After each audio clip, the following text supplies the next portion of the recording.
Before we begin this story, I need to tell you why Keanu Reeves inspires me so deeply. It is not just because he is a talented actor or a global icon. It is because of who he is when the cameras are not rolling. Keanu has faced unimaginable loss in his life, the kind of grief that would break most people, yet he chose kindness over bitterness. He rides the subway, gives up his seat to strangers, takes pay cuts so crew members can have better wages, and treats every person he meets with genuine respect. In a world that often rewards ego and self-promotion, Keanu remains humble, grounded, and deeply human. He reminds us that true strength is not about how much you have, but how much you give. That is why this story, inspired by his spirit, is about unexpected journeys, hidden truths, and the quiet power of compassion. Now, let us begin. The story. Something in the air felt different that morning, not wrong exactly, just shifted in a way Keanu could not name. He sat at his kitchen table in Lowe's Angels, hands wrapped around a mug of coffee that had gone cold without him noticing. The light through the window was the same pale gold it always was at 7 in the morning, but today it seemed to carry a weight, a question he had not yet been asked. He had woken from a dream he could not quite remember, only the feeling of it remained, a pull toward something unfinished, something waiting. He glanced at the stack of mail he had been ignoring for 3 days. Most of it was the usual clutter, scripts, charity requests, fan letters forwarded by his management. But one envelope sat at the top, different from the rest. It was cream-colored, thick paper, the kind people used decades ago when letters still mattered. There was no return address. His name was written in delicate handwriting, almost too careful, as if the writer had second-guessed every stroke. Keanu picked it up slowly, feeling the texture between his fingers. He could not explain why his heart had started to beat just a little faster. Inside was a single photograph and a handwritten note. The photo showed a small coastal village, whitewashed buildings stacked along cliffs that dropped into an endless blue sea. The beauty of it struck him first, then the strangeness. He had never been to this place. The note was even more puzzling. It read, "She needs to know the truth. Bring Sandra." That was all. No signature, no explanation. Just those 7 words that felt both urgent and impossibly vague. Keanu read the note 3 more times. His logical mind told him it was probably nothing, a confused fan, a strange prank, maybe even mail delivered to the wrong person. But something deeper, quieter, told him otherwise. The handwriting felt familiar in a way he could not place, like a voice he had heard once in a crowded room and never forgotten. And Sandra. Why Sandra Bullock? They had worked together almost 30 years ago on Speed, had remained friends over the decades, but their lives had gone in different directions. They texted occasionally, met for dinners now and then, but this felt different. This felt intentional. He turned the photograph over. On the back, written in the same careful script, was a single word, Ericeira. He had never heard of it. He opened his laptop and searched. Ericeira, Portugal. A small fishing village known for its dramatic coastline and old-world charm. The images matched the photograph perfectly. But that still did not answer the bigger question. Who sent this, and what truth was Sandra supposed to know?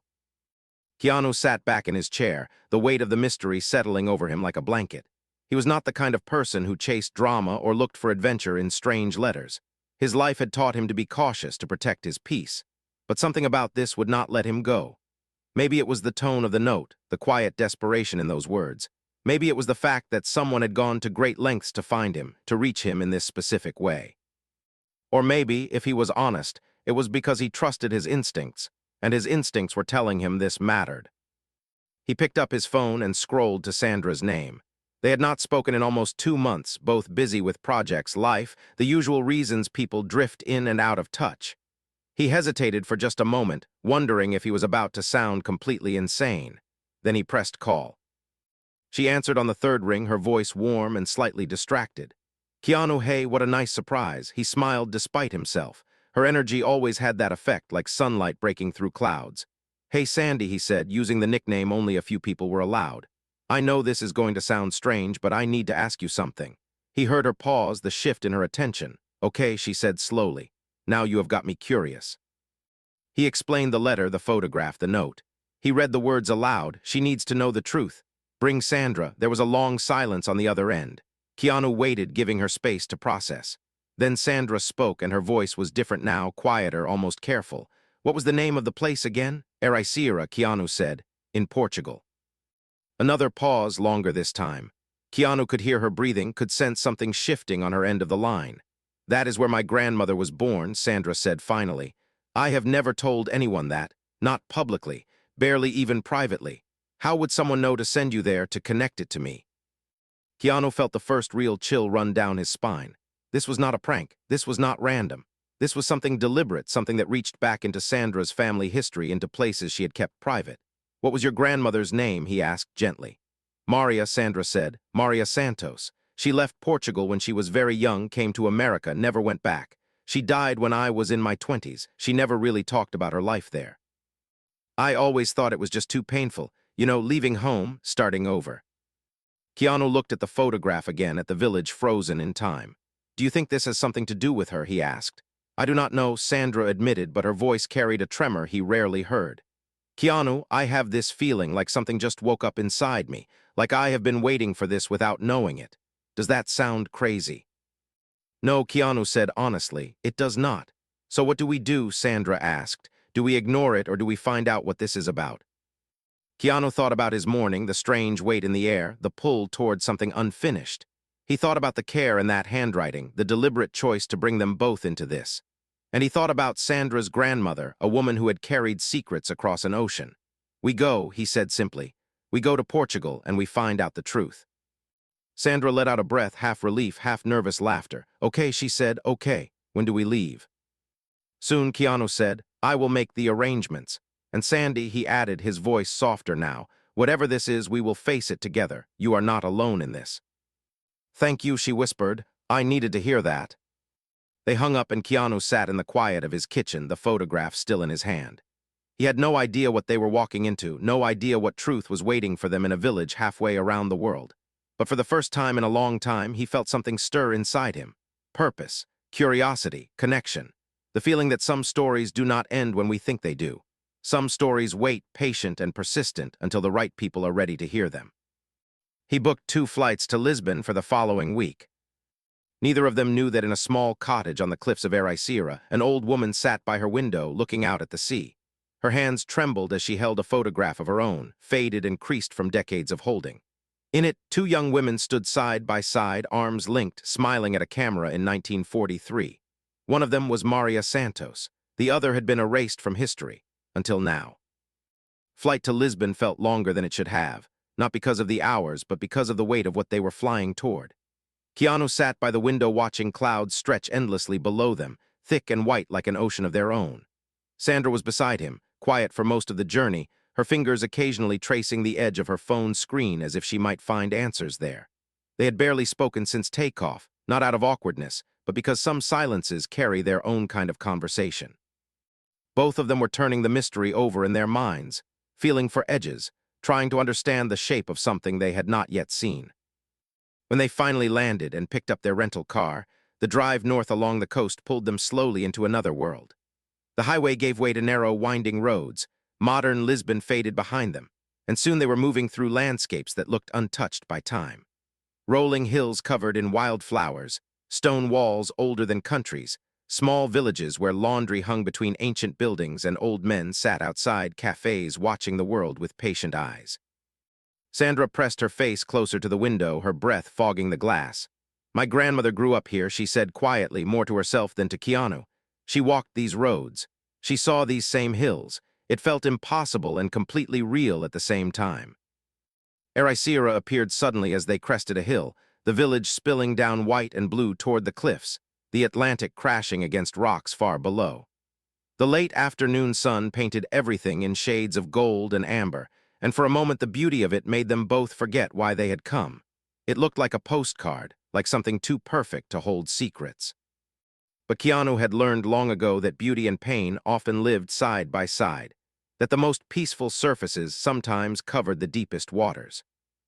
They had rented a small cottage on the edge of the village, a traditional Portuguese house with blue shutters and terracotta tiles on the roof.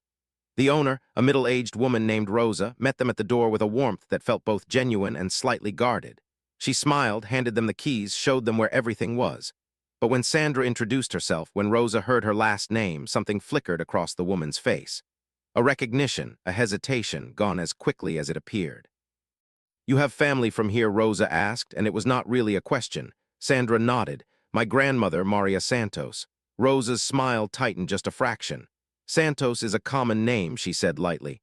But yes, I think people will remember. She left before Sandra could ask what she meant by that. They settled in, unpacked their bags, and decided to walk through the village before dark. The streets were narrow and steep, cobblestones worn smooth by centuries of footsteps. Tourists mixed with locals, surfers carried boards toward the beach, the smell of grilled fish drifted from open doorways. It should have felt anonymous, easy to blend in, but Keanu noticed something strange. People looked at them. Not the usual double takes he sometimes got when recognized, but something different. Older residents especially, their eyes lingering on Sandra, studying her face with an intensity that felt personal.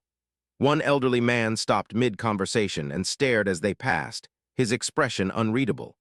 Another woman, sweeping her front step, watched Sandra with what looked almost like sadness. Sandra noticed too. She moved closer to Keanu, her voice low. "Do you feel that?" she asked. "They are looking at me like they know me, like I remind them of someone." Keanu nodded. "Your grandmother, maybe. If she grew up here, people might see the resemblance." But even as he said it, he felt there was more to it than that. This was not simple recognition. This was something heavier. They found a small cafe overlooking the ocean and sat outside as the sun began to sink. The waiter brought them coffee and pastel de nata, those perfect little custard tarts that tasted like sweetness and tradition. For a few minutes they let themselves just be there, just breathe, the sound of waves filling the spaces between their thoughts.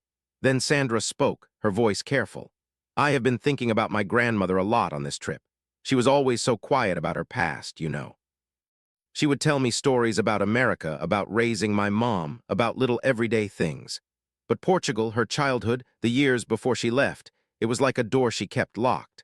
I used to ask when I was little, and she would just smile and say some things are better left in yesterday." Keanu listened, watching her face. "And now you think this trip is about opening that door?" Sandra nodded slowly. "I think someone wants me to. I think someone believes I need to know what she kept hidden. But I am scared, Keanu. What if it is something terrible? What if it changes how I remember her?" Keanu reached across the table and gently touched her hand. "Then we will carry it together," he said simply. "Whatever it is, you will not face it alone. And maybe it is not something terrible. Maybe it is something she protected you from because she loved you, not because she was ashamed." Sandra's eyes filled with tears she did not let fall. "Thank you," she whispered, "for coming with me, for believing this matters." They finished their coffee as dusk settled over the village, the sky turning deep purple and orange. They were about to leave when an elderly woman approached their table, moving slowly but with clear purpose. She was small and thin, her face a map of lines earned over many decades, her eyes sharp and bright despite her age. She looked directly at Sandra, and her expression shifted through surprise, recognition, and something that looked almost like relief. "You have Maria's eyes," the woman said in accented but clear English. Her voice trembled slightly. "Your grandmother, Maria Santos, you are her granddaughter." Sandra froze, her breath catching. "Yes," she managed. "Yes, I am. How did you know?" The old woman pulled out the chair beside them and sat without asking, as if this moment had been waiting for years and could not be delayed by politeness. "My name is Celeste," she said. "I grew up with your grandmother. We were children together, played in these same streets. And later, during the war, we were part of something bigger than ourselves. Maria made a choice that saved many lives and broke her own heart. She carried that burden alone for so long." Sandra leaned forward, her whole body tense with attention. "What choice?" she asked. "What happened during the war?" Celeste looked at her for a long moment as if weighing how much to say. "There are truths your grandmother protected you from," she said finally, "truths that others wanted buried. But before she died, Maria sent me a letter. She made me promise that if her granddaughter ever came looking, I would help her find the answers. I have been waiting 15 years for you to arrive." Keanu felt the air shift, felt the story beginning to reveal itself. "What truth are you talking about?" he asked gently. Celeste reached into her coat pocket and pulled out an old rusted key, the metal darkened with age. She placed it carefully on the table between them. "Your grandmother and another woman hid Jewish refugees here during the Second World War," Celeste said quietly. "They saved more than 40 people, families who would have been murdered. They risked everything, their lives, their futures. But something went wrong. Someone was betrayed, and the other woman, Maria's closest friend, disappeared. The village was told to forget, to erase her from memory for everyone's safety." Sandra's face had gone pale. "Who was she?" Sandra whispered. "Who was the other woman?" Celeste shook her head. "That is what you must discover. This key opens a place Maria kept secret, even from me. She told me only that when the time was right, her family would know where to use it." Then she stood slowly, her joints protesting. "Be careful," she said. "There are still people who do not want this story told. People who believe some secrets should stay buried." She touched Sandra's shoulder gently, a gesture of blessing or warning or both. Your grandmother was the bravest person I ever knew. Whatever you find, remember that. And then she walked away, disappearing into the narrow streets as darkness settled fully over Ericeira. Sandra and Keanu sat in stunned silence, the key resting between them like a small, heavy truth. Finally, Keanu spoke. We need to figure out where this key belongs. Sandra nodded, her hand shaking slightly as she picked it up. The metal was cold and rough against her palm. But first, she said, I need a minute. I need to process that my grandmother, my quiet, gentle grandmother, was hiding refugees and risking her life, and I never knew. I never had any idea. They walked back to the cottage in silence, the weight of revelation settling over them. When they opened the door, Keanu noticed it first. Something was off.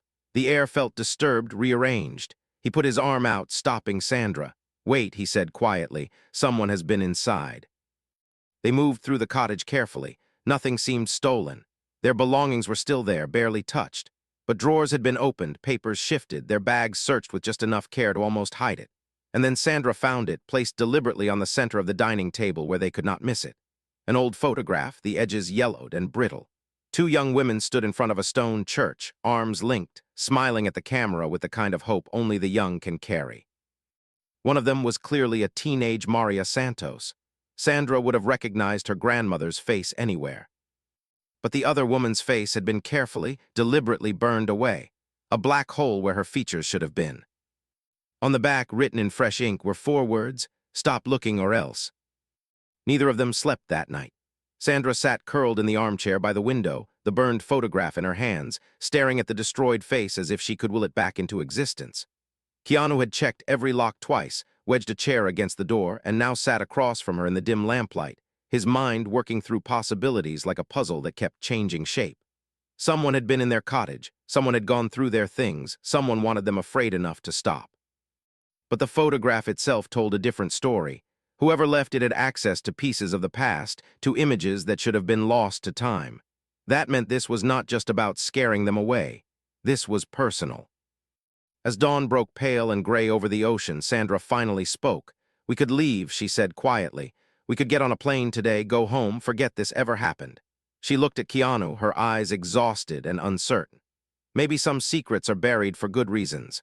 Maybe my grandmother kept this from us to protect us, and we are being foolish to dig it up. Keanu understood the fear, felt it himself like a low hum beneath his ribs. But he also knew something else, something he had learned through years of loss and grief and choosing to keep going anyway. Running from the truth does not make it disappear, he said gently. It just means you carry the weight of not knowing for the rest of your life. Your grandmother lived with that weight, Sandra. Maybe this is your chance to set it down. Sandra closed her eyes, and when she opened them again, something had shifted. You are right, she said. I did not come all this way to turn back now. If someone thinks a threat will stop me from learning about the bravest thing my grandmother ever did, they do not know me at all.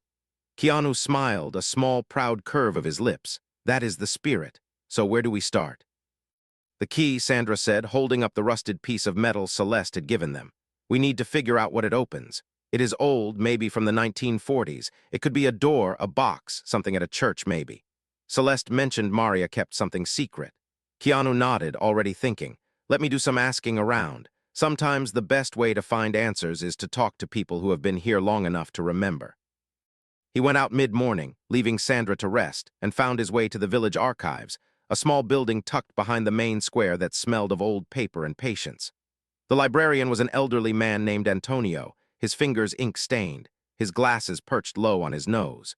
Keanu introduced himself simply, no mention of fame or films, just a visitor interested in the history of Ericeira during the Second World War. Antonio's eyes sharpened with interest. Not many people ask about those years anymore, he said. Most want to forget. But it is important history. This village saved lives when the world was burning. Keanu listened as Antonio pulled out records, maps, faded documents stored in protective sleeves. He explained that Portugal was neutral during the war, which made it a rare escape route for refugees fleeing Nazi-occupied Europe. Lisbon became famous for it, but smaller villages like Ericeira played a quieter role. People here sheltered families, arranged boats, forged papers, risked everything. There was a network, Antonio said, mostly young people, idealists who believed in something bigger than their own safety. Many of them were never recognized, never honored. Some were punished after the war by people who thought they had been too reckless, too dangerous. Keanu felt pieces clicking into place. "Do you have names?" he asked. "Records of who was involved?" Antonio hesitated. Some names were erased, he admitted, intentionally. There was a fear even after the war ended that certain people would be targeted. Collaborators, Nazi sympathizers, they did not all disappear just because the fighting stopped.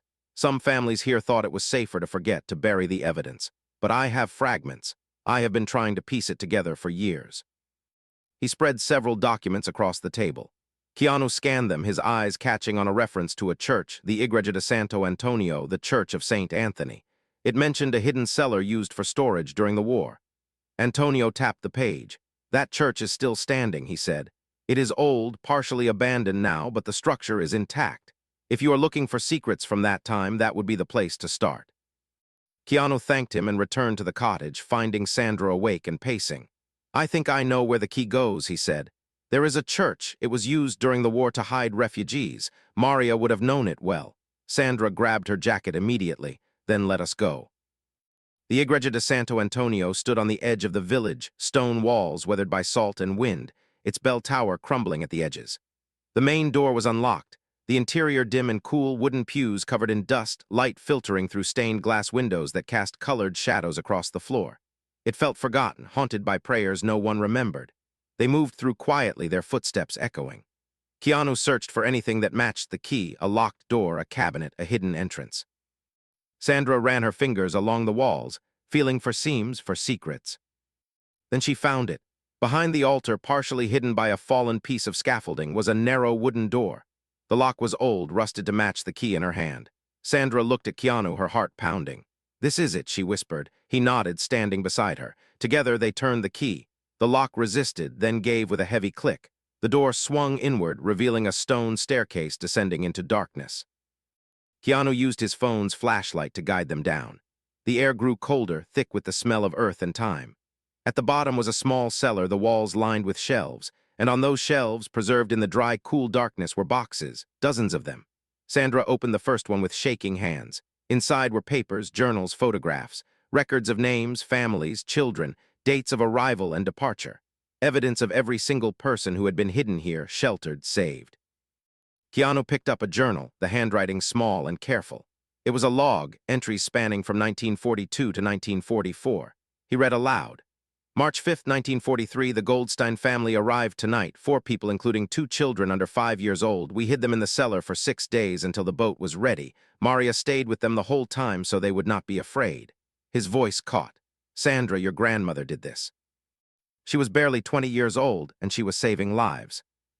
Sandra was crying now, quiet tears running down her face as she sifted through the evidence of courage she had never known existed. Then she found another journal, the handwriting different, sharper, written in a mix of Portuguese and German. The first entry read, "My name is Elsa Hartmann. I was a nurse in the German military, but I cannot be part of this evil anymore. Maria Santos has given me a chance to make things right. Together we will save as many as we can, even if it costs us everything." Elsa, Sandra whispered, the woman in the photograph. She was German, she defected. Keanu felt the story expanding, deepening. They worked together, he said. Across enemy lines, across every divide, they chose humanity. But then Sandra found the final entry in Elsa's journal, dated April 1944, and her blood went cold. She read it aloud, her voice shaking. "They know about me. Someone has informed the authorities that a German defector is hiding here. I have to disappear before they connect me to Maria, before they uncover everyone we saved. Maria is begging me to stay, but I cannot let her suffer for my choices. By the time she reads this, I will be gone. Let me become a ghost. Let me be forgotten. That is how I protect the people I love." Sandra looked up at Keanu, her face pale. "Elsa did not just disappear. She erased herself to protect my grandmother and everyone they saved, and now someone is trying to erase her all over again. But why?" Keanu asked. "The war ended 80 years ago. Why does this still matter to someone?" Before Sandra could answer, they heard it. Footsteps above them in the church, slow, deliberate, coming closer. Then a voice, low and firm, speaking Portuguese. Keanu did not understand the words, but he understood the tone. They were not alone anymore, and whoever had found them did not sound friendly. The footsteps began descending the stone stairs. Keanu moved instinctively, stepping in front of Sandra as the footsteps grew louder on the stone stairs. His body was tense, ready, every sense heightened. Sandra clutched the journals to her chest, her breathing shallow. The beam of a flashlight swept across the cellar walls, and then a figure emerged from the darkness. It was a man, maybe in his 60s, tall and lean with silver hair and deep lines around his eyes. He wore simple clothes, a worn jacket and faded jeans, and his expression was not angry or threatening. It was something else entirely. It was grief. He stopped at the bottom of the stairs, his flashlight lowering as he took in the scene before him.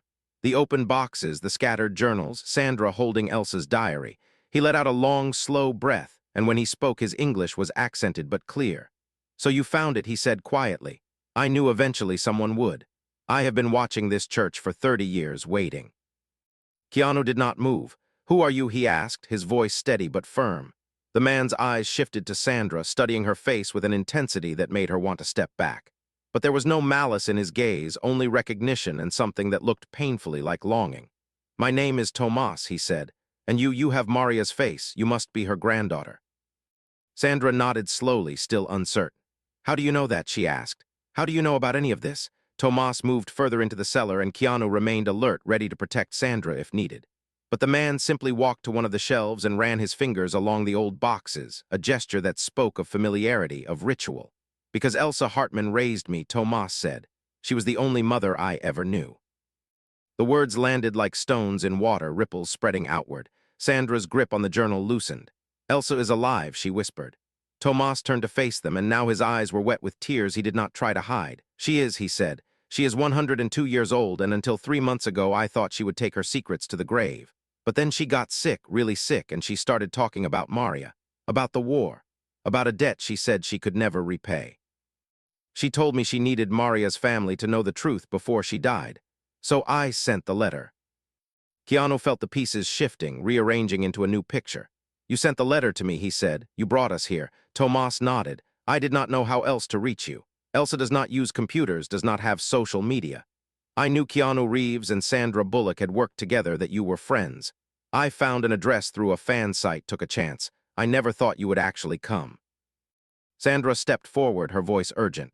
"Where is she?" she asked. "Where is Elsa?" Tomas hesitated, conflict playing across his face. "She is here in Ericeira. She has lived here under a different name since 1945. But you need to understand, bringing this into the light, it is dangerous. Not for you, but for her. There are still people in this village who believe what she did was treason. People whose families suffered because they think she was a German spy, not a defector. They do not know the whole story. They never wanted to know. That is why you searched our cottage," Keanu said, understanding dawning. "That is why you left the burned photograph. You were trying to scare us away." Tomas looked ashamed. "I was trying to protect her," he admitted. "I have spent my whole life protecting her. She saved me when I was 5 years old, an orphan with nowhere to go. She took me in, raised me, loved me like I was her own blood. And in return, I have kept her hidden, kept her safe. When I realized you were serious about finding answers, I panicked. I thought if I frightened you, you would leave and Elsa could die in peace without the village turning on her." Sandra's anger flared. "You had no right," she said. "You kept us in the dark, threatened us, made us feel unsafe. All while we were just trying to understand my grandmother's story, a story that belongs to my family." Tomas met her eyes and his shame deepened.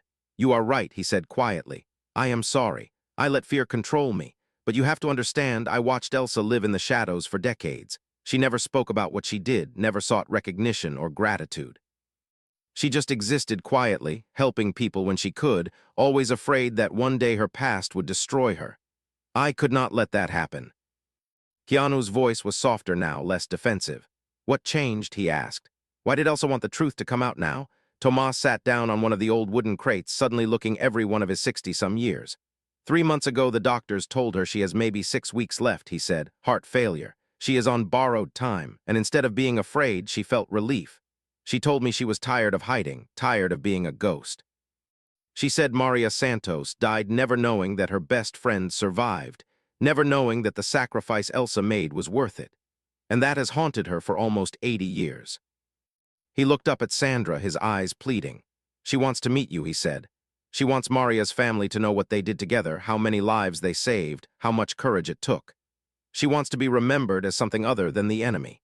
But I am terrified that if the wrong people find out, if the old anger gets stirred up, her last days will be filled with hatred instead of peace." Sandra felt something crack open inside her. all the anger dissolving into something more complicated. She thought about her grandmother, about the silence Maria had carried, about a friendship that had been torn apart by war and fear and impossible choices. And she thought about Elsa, a woman who had given up everything, her country, her identity, her history, to do what was right. A woman who had lived as a ghost so that others could live as themselves. "I want to meet her," Sandra said firmly. "I need to meet her. And I promise you, Tomas, I will not let anyone hurt her. Whatever happens, we will protect her story and her dignity." Keanu nodded in agreement. "We did not come here to cause harm," he said. "We came to find the truth. And the truth is that these women were heroes. That matters more than old prejudices." Tomas studied them both for a long moment, weighing their words, searching for sincerity. Finally, he nodded. "Okay," he said. "I will take you to her. But please, you must be discreet. The fewer people who know, the safer she will be." They agreed, and Tomas led them back up the stone stairs, out of the cellar that had held so many secrets for so many years. As they stepped into the daylight, Sandra paused and turned to Tomas. "The photograph you left," she said, "the one with my grandmother and Elsa, who burned out Elsa's face?" Tomas looked pained. "I did," he admitted, "years ago when I first found it among Elsa's things. I was young and stupid and thought I was protecting her. I burned every photograph that showed her clearly, destroyed anything that could identify her.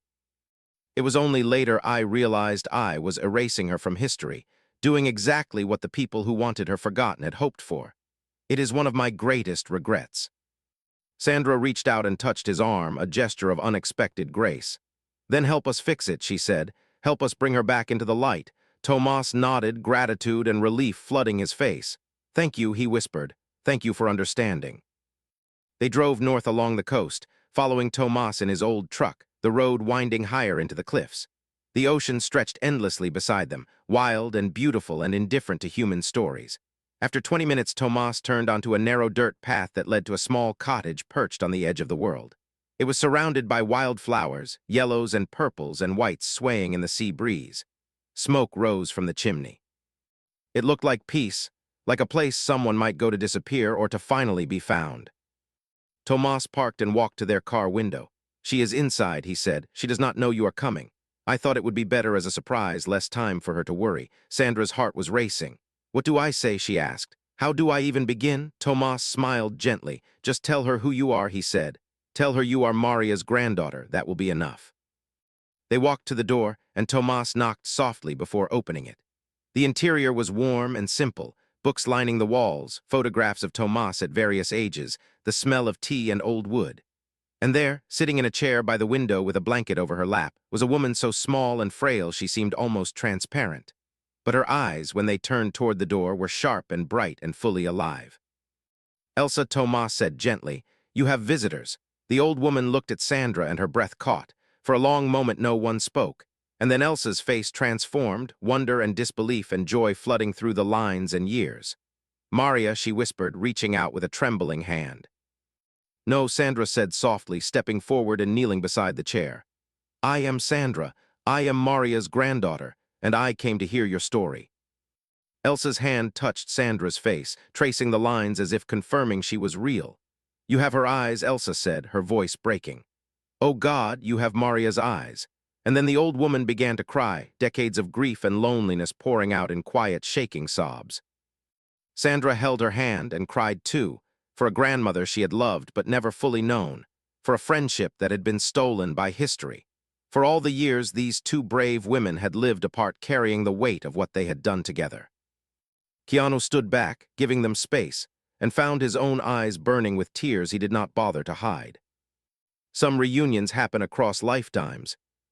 The first thing Sandra noticed as she held the hand of Elsa was how light it felt, as if the years had thinned the bones to almost nothing, yet there was still a quiet strength in that fragile grip. The small cottage was filled with soft afternoon light, dust floating in slow patterns through the air, the ocean a low, steady sound beyond the window. Keanu stood near the doorway, watching with a kind of gentle stillness, as if he knew this moment did not belong to him, but understood how important it was. Tomas stayed a few steps behind his mother in all but blood, his eyes never leaving her face.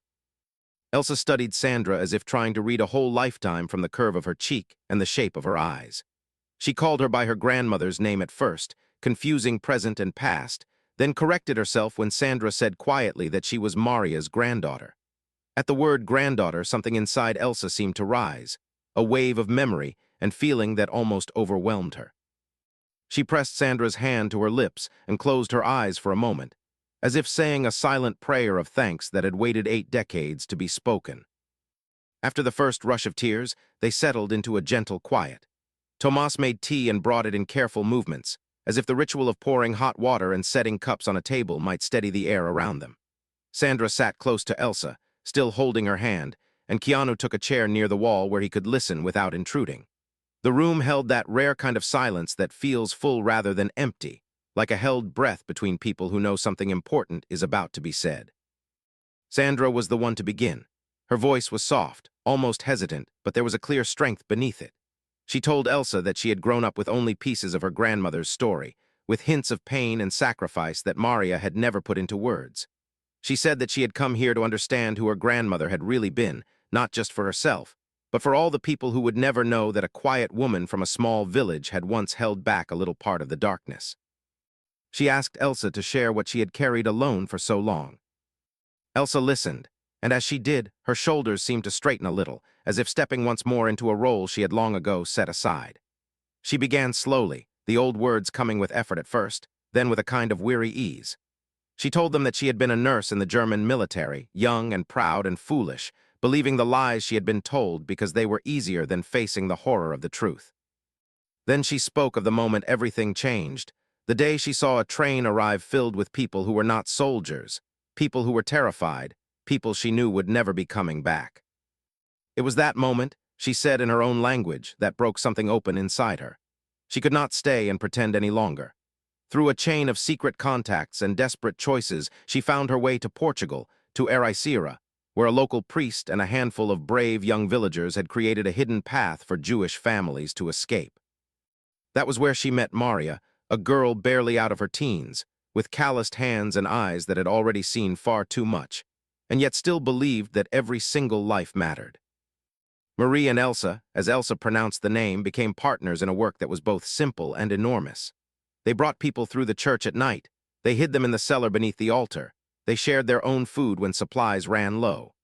Sometimes, Elsa said, the fear was so strong that her hands shook while she bandaged a child's scraped knee, because she could hear soldiers in the streets above and knew that discovery would mean death for everyone. But Maria would touch her shoulder and remind her that fear did not get to decide who they were. Keanu felt his throat tighten as he listened. He looked at Sandra and saw her face shift between pride and sorrow, amazement and grief. The grandmother who had once baked cookies for her and tucked her into bed had also spent nights standing guard over strangers in the dark, listening for the sound of boots on stone steps. It was as if two images were laying over each other, finally forming a single true picture. Then Elsa reached the part of the story that had been covered in shadow. She spoke of the betrayal, of the day they learned that someone had told the authorities about a German woman hiding in the village, a defector who was helping Jews escape. The danger had changed in that moment. It was no longer a vague threat, but a precise and lethal focus. Elsa had become the weak point in the chain, the one piece that could lead back to everyone they had helped and everyone they had yet to save. Her voice shook as she described the night she left. Maria had begged her to stay, Elsa said, and Elsa had wanted more than anything to remain by her side, but she knew that if she stayed, the soldiers would come and they would not stop with her. So Elsa made a choice that felt like tearing out her own heart. She wrote the last entry in her journal, she left it in the cellar, and she walked away from the only true friend she had ever known, becoming a ghost so that Maria and the others could go on living in the light. Tomas listened with his hands clenched, jaw tight, as if each word still hurt him after all these years. Then he spoke, adding the part that Elsa had told him many times as he grew up. The man who had betrayed Elsa had not been a true enemy, he said, but a terrified father whose own child had been taken by soldiers and who believed that giving up one person might save his son. In the end, the son had never returned, and the father had spent the rest of his life haunted by what he had done. Elsa had forgiven him long ago, Tomas said, because she understood that war twisted people into shapes they were never meant to be. Sandra felt tears run down her face at that, not just for Elsa and Maria, but for the unknown man caught between love and fear. She thought about how easy it is to judge from a distance, and how much harder it is to see the whole broken picture. In that moment, she understood something important, that this story was not about heroes and villains, but about ordinary people making impossible choices under unbearable pressure. For a time they sat quietly, letting the weight of the past rest between them. Then Elsa looked at Sandra with a gaze that seemed to search even deeper. She said that there was one more truth, one more secret Maria had never been able to share, and that it was time for Sandra to know. Elsa spoke of a winter night when a boat carrying refugees had overturned in a violent storm near the cliffs. Most of the passengers were lost, but one small baby was pulled from the freezing water and brought to the village. Maria had taken that child into her arms, Elsa said, and something in her had changed.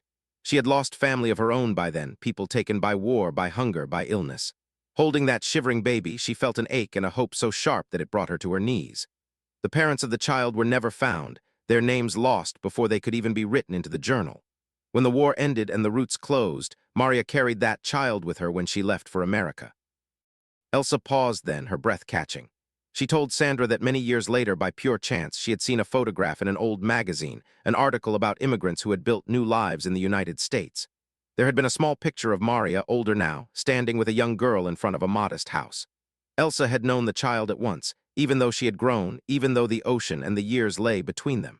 She recognized the shape of her face, the way Maria held her. That girl, Elsa said softly, had been Sandra's mother. The room seemed to tilt for a moment as Sandra took in the meaning of the words. Her breath came faster, her heart pounding loud in her own ears. She had always believed she knew where she came from, that her family story began in Portugal and continued in America in a clean, straight line. Now she understood that line had begun in cold, black water, in a boat full of desperate people, in a rescue that had never been recorded. She was not only the granddaughter of the woman who had saved lives. She was also the daughter of one of those lives, a living thread that tied both sides of the story together. Keanu watched her carefully, ready to step in if she needed support, but he also saw something powerful happening in her eyes. After the first shock, there was no anger, no sense of betrayal toward the grandmother who had kept this truth hidden. What he saw instead was a deep, expanding gratitude. Sandra understood that Maria had not lied out of shame, but out of love, perhaps believing that her daughter deserved a simple story, not one marked by loss and danger and war. Now, hearing it as an adult, Sandra felt only awe at how many sacrifices had been woven into the life she had been given. She leaned forward and wrapped her arms gently around Elsa, careful of her frailty but firm in her embrace. She thanked her again and again for saving those families, for standing beside Maria, for allowing this secret to finally come into the light. She told Elsa that her mother had been a kind woman, a loving mother, and that some part of that love must have come from the courage and care that had surrounded her as a baby. Tomas watched this with tears streaming down his face, seeing the woman who had raised him finally receive the honor he had always believed she deserved. Keanu felt moved in a way that reached deep into old wounds of his own. He knew what it meant to carry pain in silence, to let kindness speak louder than grief. Seeing these women, one at the edge of life and one in the midst of it, hold on to each other across time and history, reminded him that the quietest choices can echo far longer than anyone expects. He stepped closer then and told Elsa, with simple words and steady eyes, that her story would not disappear again, that he and Sandra would make sure it was told with respect and care. They talked then about what to do next. They could keep this story within the circle of the few who already knew, or they could share it with the village, with the families of those who had been saved, with the world beyond this small town on the cliffs. Elsa was tired, but there was a new light in her, a calm acceptance that had replaced years of hiding. She said that if Maria had trusted people with their lives, then perhaps it was time to trust them with the truth as well. Tomas was afraid, and he said so openly. He worried about old anger, about gossip, about the way stories can be twisted when they finally reach the surface. But as he looked from Elsa to Sandra to Keanu, he also saw something he could not deny. There was strength here, and there was kindness, and there was a chance to heal wounds that had remained open in silence for too long. He took a deep breath and agreed to stand with them, to help tell the story in a way that honored everyone involved. They decided to begin with the people who would understand most, those directly touched by what had happened. Celeste, who had known Maria as a child and as a young woman. Antonio, the librarian who had spent his life protecting fragments of this history. And if they could be found, the descendants of the families whose names were written in the journals downstairs in the old church. There was a sense of plan now, of direction, even as the future remained uncertain. As the light outside began to fade into early evening, there was a knock at the door. It was firm, not loud, but insistent enough to send a quick glance of worry between Tomas and Elsa. Tomas went to the window and moved the curtain just enough to see. Then he turned back, surprise on his face. Outside, gathered on the small path, were not soldiers or angry villagers, but a small group of people, some young, some old, with familiar faces among them. Celeste was there, her posture straight despite her years, and beside her stood Antonio, holding something close to his chest. Behind them were three others, a man and two women, each holding old faded photographs.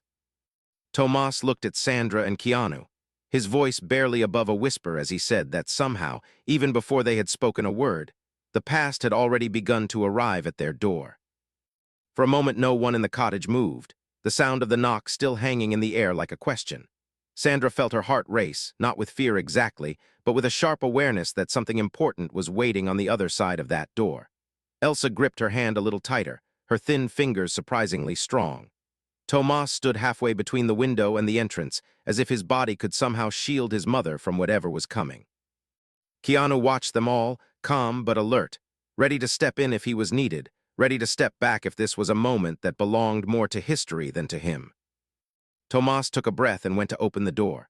When he pulled it wide, the small group outside seemed almost unsure of how close they were allowed to come.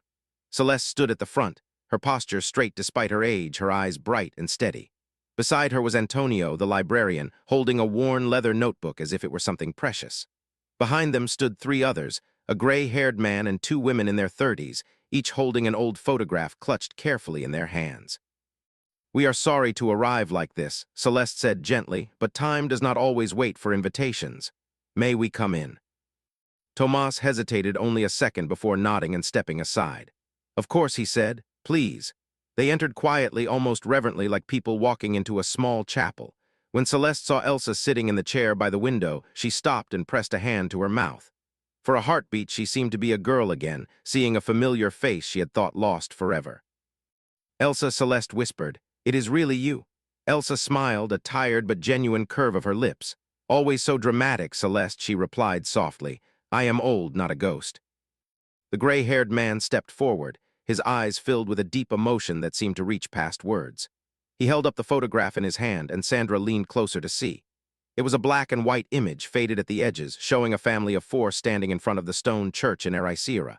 A man and woman, tired but smiling, with two young children in front of them. Behind them, slightly out of focus but clearly visible, stood Maria and Elsa, side by side, watching over them. "This is my family," the man said. "My grandparents and my father when he was a boy. They left here in 1944. We always knew they had been helped by people in this village, by a young woman named Maria and a German nurse who had turned against her own army. But we never had names, never had faces. Antonio called us," he continued, nodding toward the librarian. "He told us some of the old records had been found. When I saw this picture, when I saw you, I knew we had to come and say thank you with our own voices." The two younger women stepped forward in turn, showing their photographs. In each one were different families, different combinations of parents and children, but in the background or at the edge of the frame there was always the same pair. Maria Santos and Elsa Hartmann, their faces young and intent, carrying a quiet strength. "These are our grandparents," one of the women said. "They raised us with stories of courage and kindness, of strangers who risked everything to help them escape. Today we finally get to see the faces of those strangers. Today they are not strangers anymore." Elsa looked at the photographs and her hands shook, but her gaze was clear. She reached out to touch each picture in turn, as if blessing the images and the lives they represented. Then the gray-haired man did something unexpected. He stepped back, his shoulders tense, and then he spoke again, his voice rough with shame and hope. "My name is Miguel," he said slowly. "My family told a different sort of story. My grandfather was the man who informed on you, Elsa. They say he did it because he thought it would save his son, my father. It did not. My father died in the camps anyway. My grandfather carried that guilt until the day he died. Our family has carried it since. I do not ask you to excuse what he did. I do not even ask you to forgive us. But when Antonio told me you were still alive, I realized this might be the last chance to say the words my grandfather was too afraid to speak. I am sorry. We are sorry for the hurt, for the fear, for the years you spent in the shadows." The cottage fell very quiet. Even the ocean outside seemed to hush. All eyes turned to Elsa. If anyone had earned the right to hold a grudge, it was her. If anyone had reason to turn away, to let anger speak first, it was the woman who had given up her name and her future because of one terrified decision made in the dark. But Elsa had lived long enough to understand how heavy anger can be. She had watched generations rise and struggle and try again. She had seen what happened when pain was handed down like an inheritance instead of being gently set down. She looked at Miguel with eyes that held everything she had seen and survived, and then she did something that made even Keanu take a quiet, unsteady breath. She held out her hand. Miguel stared at it for a moment, then stepped forward and took it with both of his. Elsa squeezed gently. "Your grandfather was a man in a terrible time," she said. "He made a choice from fear and love mixed together. I do not hate him. I never hated him. The ones I blamed are gone, the ones who built that world.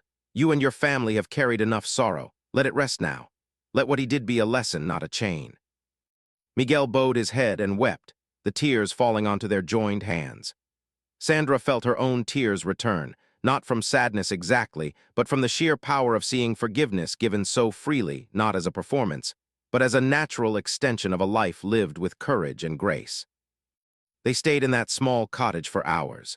Stories passed from one generation to another, memories rising like sparks and catching in new hearts. Antonio opened his notebook and revealed that he had been quietly trying to track the descendants of the families in the journals ever since he first found those incomplete records. Some he had located, some were still only names on paper, but he now had a list, a fragile map of lives that existed because two young women had refused to accept cruelty as normal. Keanu and Sandra watched and listened more than they spoke. When they did speak, it was with respect.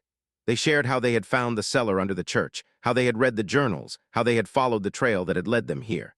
They did not center themselves in the story. Instead, they used their voices to highlight Maria and Elsa, Celeste and Antonio, Tomas and the families whose photographs now sat in a small cluster on the table like a homemade shrine. As evening deepened, they made a decision together. It was not enough for this truth to be held only in one room. It needed to breathe in the open air. They planned a small gathering at the old church for the next day, not a spectacle, not a grand event, but a simple ceremony of remembrance and thanks. Celeste agreed to spread the word quietly. Antonio would bring the journals. Miguel and the others would bring their photographs. And if anyone came with doubt or anger, they would be met not with arguments, but with the calm weight of the full story. The next afternoon, the Church of St. Anthony did not feel abandoned anymore. Light poured through the stained glass, casting colors over faces both young and old. Villagers filled the pews, some out of curiosity, some because they had heard whispers about old secrets, some because they had always suspected there was more to the stories their grandparents had never told. At the front of the church, near the steps that led down to the hidden cellar, a simple table had been prepared with candles, the worn journals, and the photographs of the rescued families. Elsa was brought in slowly, seated where she could see everyone. Sandra stayed beside her, steady and present, and Keanu stood just behind them, a quiet anchor. Tomas lingered near the doorway, watching the room, his protective instinct still strong but softened now by pride. One by one, people spoke. Celeste told of her childhood with Maria, of the stubborn girl who had never walked past someone in need without stopping. Antonio explained the history of the refugee routes and how Ericeira had been a small but vital part of a much larger effort. Miguel, voice shaking but clear, shared his family's story, both the harm and the healing. The younger women held up their photographs and named their grandparents and the children who had come after, saying we are here because of them. Finally, Sandra stepped forward. She looked out at the faces in the church and felt a connection that surprised her with its strength. She spoke in simple words, her Portuguese not perfect but offered with humility, and Antonio helped translate when needed. She told them that her grandmother had never boasted about what she had done, never sought recognition. She said that heroes do not always look the way we expect. Sometimes they are quiet people who carry their courage in their everyday actions, who choose kindness even when no one is watching. She gestured gently toward Elsa. This woman, she said, risked everything to stand with my grandmother. She left behind her flag, her uniform, her safety to follow her conscience. And then she chose to live in silence so that others could live at all. I came here not to make a movie, not to create a headline, but to say thank you, and to promise that their names, Maria Santos and Elsa Hartmann, will not be erased again. Keanu spoke briefly, too. He did not talk about his career, or his fame, or anything that would distract from the real purpose of the gathering. He talked about how stories can save people, how knowing that someone once chose what was right in impossible circumstances can give us courage to make better choices in our own lives. He said that every person in that room had the power to be a quiet hero, to see the people around them, to act with respect and kindness and humility. At the end of the ceremony, they lit candles and read aloud the names from the journals. Each name was followed by a moment of silence, as if the air itself needed time to hold them. When the last candle was lit, when the last name was spoken, the church felt different, lighter somehow, more whole. In the weeks that followed, Elsa grew weaker, as everyone knew she would. But those weeks were filled with visits, with letters from the descendants who could not travel, with laughter and tears, and the simple comfort of knowing she was no longer alone with her memories. Sandra stayed in Ericeira longer than she had planned, spending hours with Elsa, listening to stories both heavy and light. When the time came, when Elsa finally slipped away in her sleep with Tomas holding her hand and Sandra nearby, it was gentle. It was peaceful, it was not hiding. Afterward, Sandra and Keanu returned to their lives, but they did not leave the story behind. With the blessing of Tomas, Celeste, and the families, they helped create a small documentary that shared Maria and Elsa's story with the wider world, careful always to keep the focus on the women and the village that had sheltered so much courage. They also helped set up a modest fund in Maria and Elsa's names, dedicated to supporting modern refugees and those who risk their own safety to help them.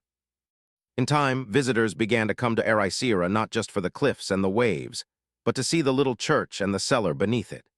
They would find there a simple plaque with 2 names and a sentence that read, in both Portuguese and English, "In a dark time they chose kindness." Reflection. When we listen to a story like this, it can feel distant at first. It happened long ago in a war most of us only know from books or films. But if we look closer, we can see that the heart of it is not about battles or borders. It is about choices. It is about what ordinary people do when they are given the chance to help someone or to turn away. Maria and Elsa were not famous. They were young women in a small village with limited power. Yet with the little they had, they changed the course of many lives. Their courage did not erase the pain of the world, but it created pockets of safety, small islands of hope in a sea of fear. And that mattered. It mattered enough that their actions rippled outward for generations, all the way to Sandra sitting in that cottage, to the families standing in that church, to you listening now. Keanu and Sandra in this story remind us of something else. They show that having a loud voice or a public platform is not about being above others. It is about deciding what to shine a light on. They used their presence not to center themselves, but to lift up people who had been quiet for too long. That is another kind of courage, the courage to serve and to listen. The lesson here is not that we must all face life or death situations to be good. Most of us will never be in a war, never have to hide families in a cellar. But every day we are given smaller chances to choose who we want to be.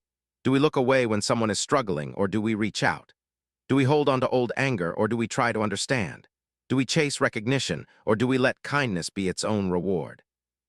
Resilience is not only about surviving pain, it is about what we do after, how we let our experiences shape us.